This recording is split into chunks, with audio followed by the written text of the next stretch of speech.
आज देश में जो चल रहा है आप लोग सब लोग देख रहे हैं। एक तरफ हम देखते हैं कि पूरे देश में अलग अलग राज्यों में मॉब लिंचिंग हो रही है, कहीं और सांप्रदायिक दंगे भड़काए जा रहे हैं जैसे संभल में हुआ।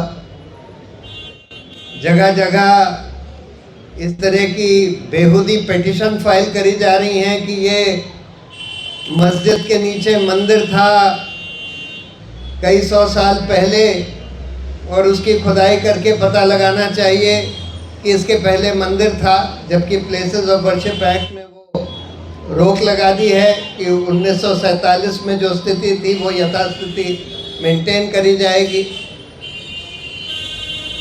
कुछ लोगों के ऊपर बस आरोप लगा के उनके घर बुलडोज कर दिए जा रहे हैं।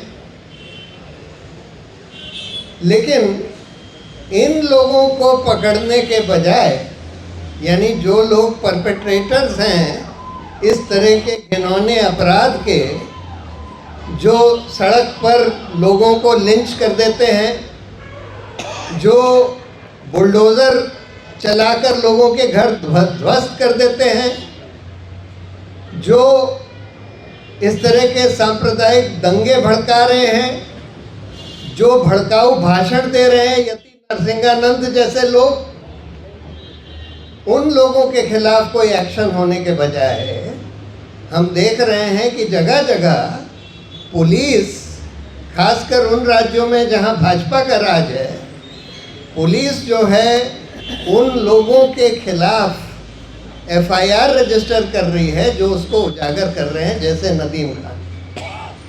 नदीम ने और उनके संस्था ने, association for protection of civil rights ने, कितने सारे इस तरह की घटनाओं के बारे में तहकीकात करके, फैक्ट फाइंडिंग करके रिपोर्ट बनाकर प्रकाशित करी है, यहीं से प्रकाशित करी है।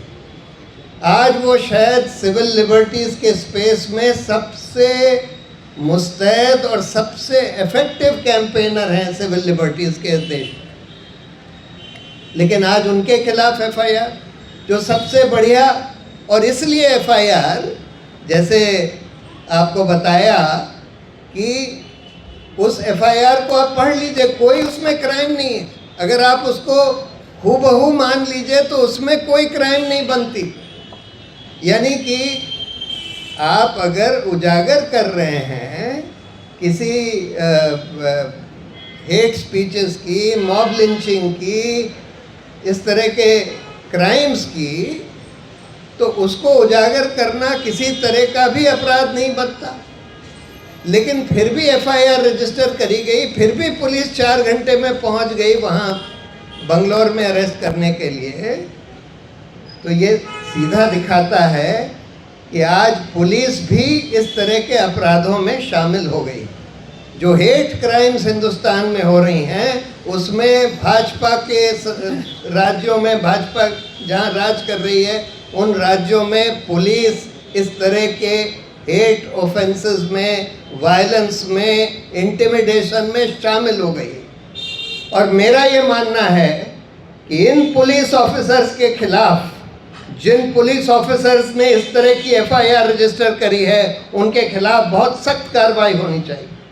और ये अनफॉर्चुनेट है कि आज हमारे देश की अदालतें ये देख रही हैं लेकिन ये आदेश नहीं दे रही। कभी कभी रिलीफ देती हैं, बेल देती हैं, कभी कभी कुछ वॉश भी कर देती हैं केसेस को, लेकिन जिन लोगों ने झूठे केस बनाए, चलाए, लोगों को अरेस्ट किया, उन पुलिस ऑफिसर्स के खिलाफ कोई एक्शन अभी नहीं हो रहा। और ये होना बहुत ज़रूरी है, क्योंकि इस तरह का जो इंटिमिडेशन है, दादागिरी है पुलिस के द्वारा, ये तभी रुक पाएगी अगर इन पुलिस अफसरों के खिलाफ कोई एक्शन होगा। जुबैर के खिलाफ भी देखिए, मतलब क्या केस बनाया कि भाई आप नरसिंहानंद का उजागर कर रहे हैं कि उसने क्या, किस तरह के भड़काऊ भाषण दिए, तो आप नरसिंहानंद के खिलाफ हेट फैला रहे हैं। आप नरसिंहानंद को मॉब वायलेंस का FIR। यानी कि जो क्राइम को उजागर कर रहा है उसको आप कह रहे हैं, ये तो यही हो गया ना कि अगर आप किसी सीरियल रेपिस्ट को एक्सपोज करें कि भाई इसने एक के बाद एक 50 रेप कर दिए, तो फिर आपके ऊपर ये आरोप लगाया जाएगा कि आप उस सीरियल रेपिस्ट के खिलाफ हिंसा भड़का रहे हैं, क्योंकि उसके खिलाफ हेट फैला रहे हैं। यानी देश या हमारे देश की व्यवस्था इस हद तक पहुंच गई है कि इस तरह के पुलिस ऑफिसर्स के खिलाफ कोई एक्शन नहीं हो रहा।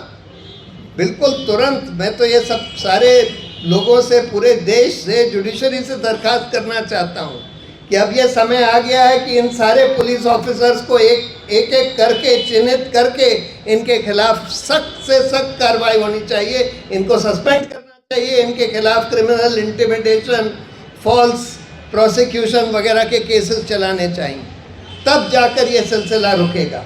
और नहीं तो ये देश जो है, इस देश में कानून का राज बिल्कुल ध्वस्त होता चला जा रहा है। और ये मत सोचिए कि सिर्फ एक ही कौम के ऊपर ये आफत आएगी। जब इस तरह का कानून का राज ध्वस्त होता है तो एक एक करके सब लोग उसमें पिसते हैं, सब पिसेंगे।